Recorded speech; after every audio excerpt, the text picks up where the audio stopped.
All right, folks, I'm gonna do a little decline, work those triceps, the lower portion of the pecs, and just so you can see the other arm. So what I like to do is get a little warm up, my bands here. And so we are gonna do a combination of light fly exercise and then do some basically pressing exercise after that. Just trying to get the blood flowing. Now I am feeling some definite shoulder pain today, a little worse than normal. So I think we'll go a little lighter than what you've seen in previous videos. How much is light? That's a good question. Also going to go ahead and put my weight belt on so I don't forget about it. You know, when you get to be my age, folks, a lot of shit just starts hurting all the time. I realized why my father stopped working out when he did. I think he did it to get ahead of the curve. You know, unfortunately, we can't recover as well at an older age. So, you know, there are some things out there that people can do to recover faster. Of course, you need a doctor to help you out with that, but doing things naturally makes it a little bit hard, folks. I just want to make sure things are warmed up. Now, if you're at the gym, working something like the elliptical is always a good idea, in my opinion, to get warmed up that way. Get those shoulders warmed up, right? Get the shoulder warmed up, it'll get the tricep warmed up, get the chest warmed up a little bit.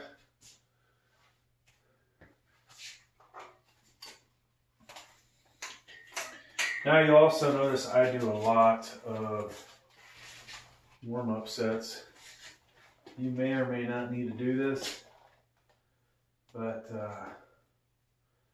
considering, you know, these videos are really for folks trying to stay fit over 50, and a lot of you actually, maybe you could look at this fit over 40, because quite a few of you out there ain't done shit since high school, right? That's just the reality. Maybe you had a family. Maybe, you know, life just took you in a different direction. But that's the way it goes. And now you've decided you want to get into working out again. So hopefully on this channel will help you with that. Got my University of Miami self-made muscle shirt on. Proud graduate. All right, so I think we've got a decent warm up. Lighting kind of sucks today. Not sure why that is. Maybe it's the angle. So doing decline over here. You know, decline out of flat, incline.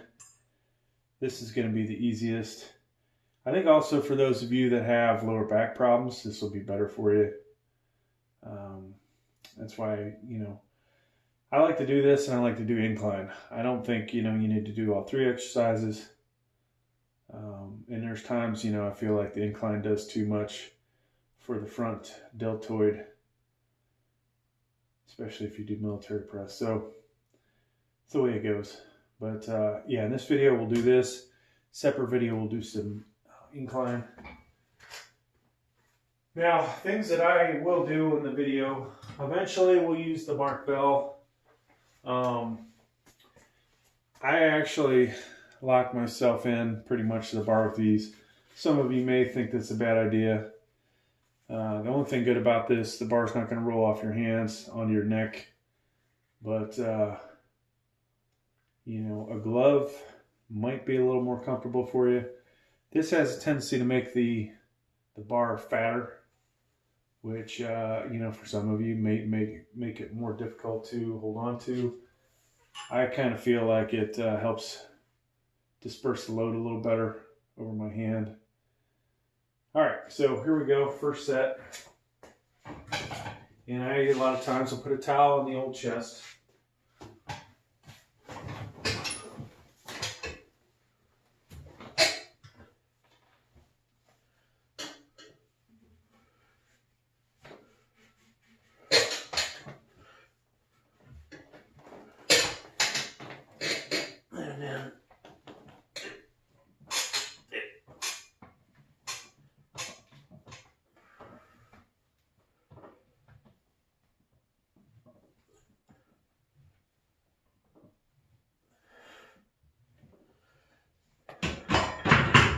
Now I'm doing our best not to bounce the weight off the chest. Of course, if I was trying to do a rep record, you know, we might just do a little bit of that.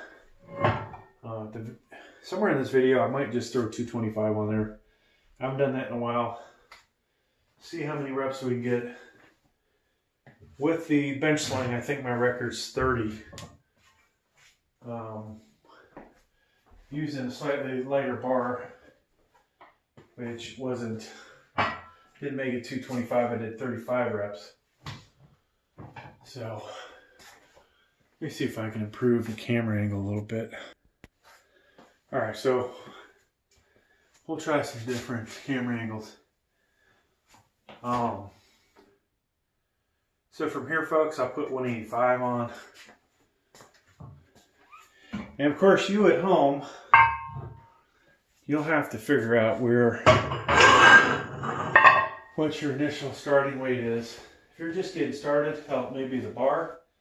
You may not even be able to do the bar.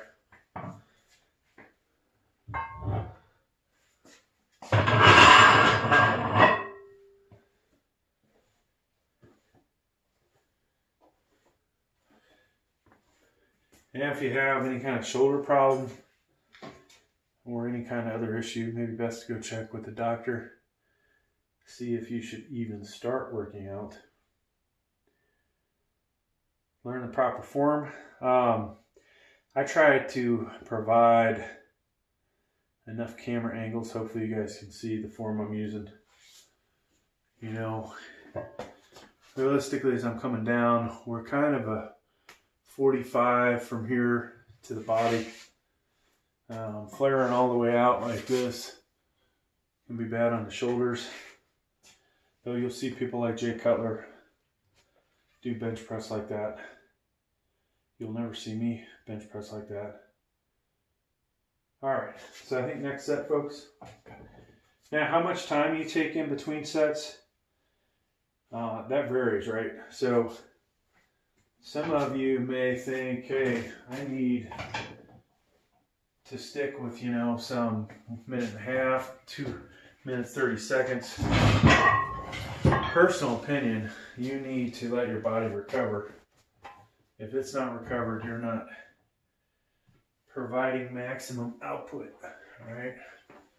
Now, heavy weightlifting, you definitely want to allow more time to recover. If you allow too much time to recover, you will start to stiffen up and get cold.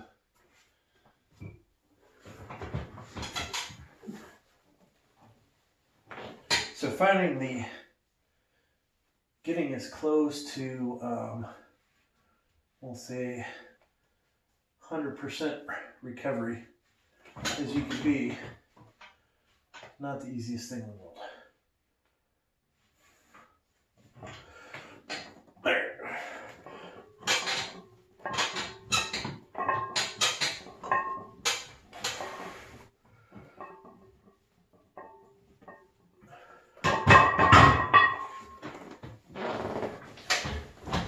Now, things you won't see me demonstrate in videos too often. Where's my spotter? You folks at home definitely should have a spotter. I will stop short of where I feel like I'm gonna fail. So in these videos, you will never see the max that I could do unless I've got a spotter.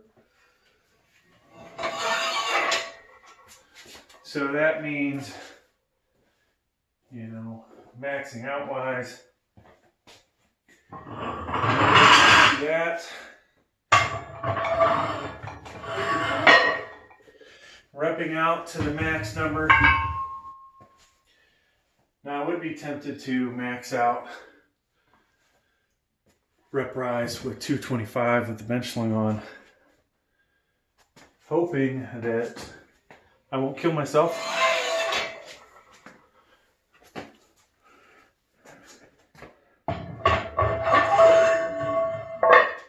All right, so 225. I think we'll try and move the camera again. Now, folks, one thing I like to do before workout, have some kind of caffeine, whether it's energy drink, Diet Coke, Pepsi, whatever. Is that such a good thing? You know, I think as we get older, I don't know that caffeine is always such a great thing for the heart or the body in general. But, you know, you got to do what you got to do to get you going, right? And if that helps, then that's something to consider. I do know for a longer workout, an energy drink can really make a difference. Are they good for you? I think there's enough scientific studies out there that they're not. Certain energy drinks can be highly addictive. If I go way back to when I was in my 30s, maybe even late 20s, probably late 20s, I used to train in this YMCA in Orlando, downtown one. Every day I would have a Snickers bar and a Red Bull. And when I didn't have those, I was a disaster as far as working out goes. I think the body became dependent on it. And it took me a while to get out of that cycle.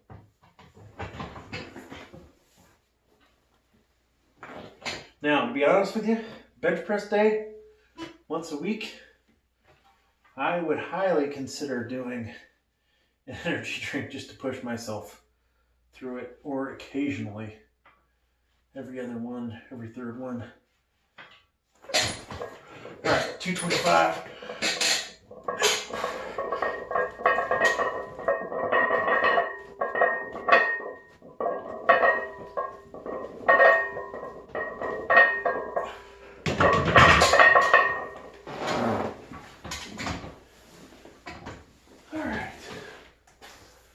So we're going to switch over to the bench sling, but I'm only, I'm going to go up a gradual 10 pounds due to the pain I'm feeling in my shoulder and my chest. I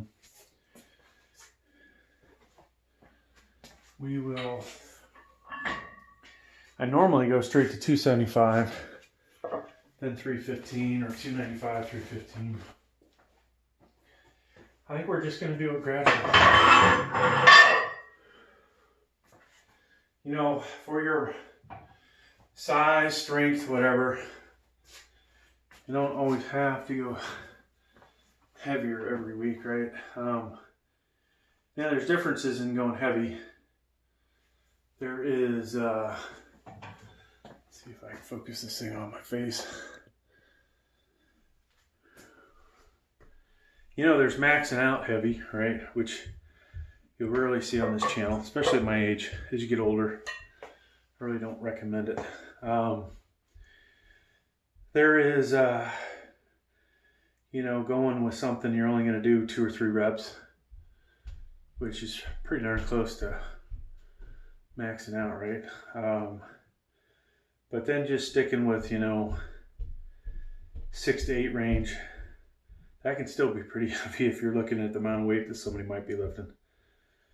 For me, you know, 335, 345, that could still fit in that 6 to 8 rep range with the bench sling. So today though, I think we're just gonna kind of stick with medium weight. And I think, 8 to 12 reps. Maybe on the last one if I drop down to 7.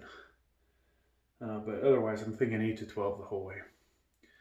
So the second I can't get 8 reps is when we will finish going up in weight, and then we'll come back down to 225.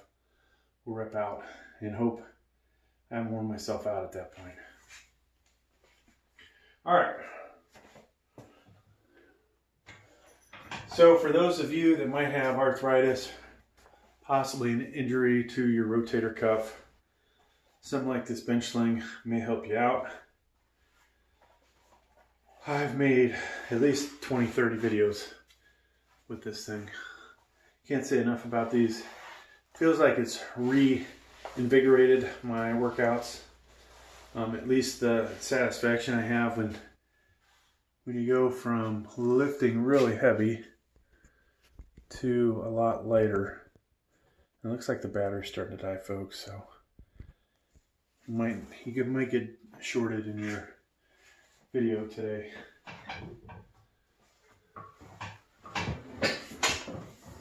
So let's go ahead and do a set. Now with the bench sling, I do go a little wider.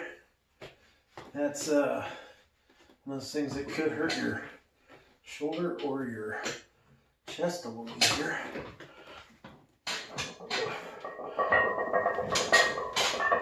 Now the sling on the bottom gives me a lot of extra boost.